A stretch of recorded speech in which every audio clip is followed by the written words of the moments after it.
ছেলেটি এই দৃশ্য দেখে হতবাক হয়ে গেল যে পুকুরে সোনা আছে। সে সঙ্গে সঙ্গে একটি ডাল তুলে তা বের করার চেষ্টা করলো, কিন্তু যখনই ডালটি পানি স্পর্শ করে তার সঙ্গে সঙ্গে একটি ঝকঝকে সোনার দণ্ডে পরিণত হয়ে যায়, যা খুবই ভারী ছিল। কেবল হাতে ধরে সে তা তুলতে পারলো না। সে কেবল অসহায় হয়ে দাঁড়িয়ে দেখলো যে তা আবার পানির নিচে ডুবে গেছে। হঠাৎ তার মনে একটি বুদ্ধি আসলো। সে দ্রুত একটি মাছের শেল তুলে পুকুরে ফেললো এবং আবার চেষ্টা করলো। সত্যিই ছিপটি সঙ্গে সঙ্গে সোনায় রূপান্তরিত হলো। ধীরে ধীরে এটি সম্পূর্ণ সোনায় পরিণত হলো। এটি দেখে সে অবাক হয়ে গেল।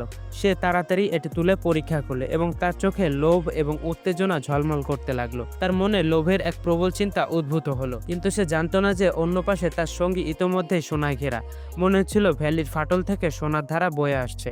সে নিজের চোখে বিশ্বাস করতে পারছিল না। সে দ্রুত সমস্ত সোনার টুকরো একত্র করলো, যেন সব সে একাই নিয়ে যাবে। কিন্তু যখন সে সোনা তুলতে ব্যস্ত ছিল, হঠাৎ দূর থেকে একটি ঝকঝকে আলো তার নজরে এলো। অজান্তেই সে নিজের হাতে থাকা সোনা নিচে রেখে দিল।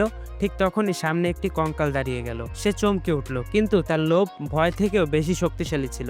সে সঙ্গে সঙ্গে একটি সোনালী কঙ্কল তুলে হাতে পরে নিল। তবে সে সময় নষ্ট করলো না এবং আবার সোনা বের করার চেষ্টা শুরু করলো। সে কিছুই জানতো না যে তার পেছনে একটি সোনার বাক্স অদ্ভুত এক রহস্যময় ধোঁয়া ছাড়ছিল। মনে হচ্ছিল যেন কোনো ভয়ানক দানব মুক্ত হতে চলেছে।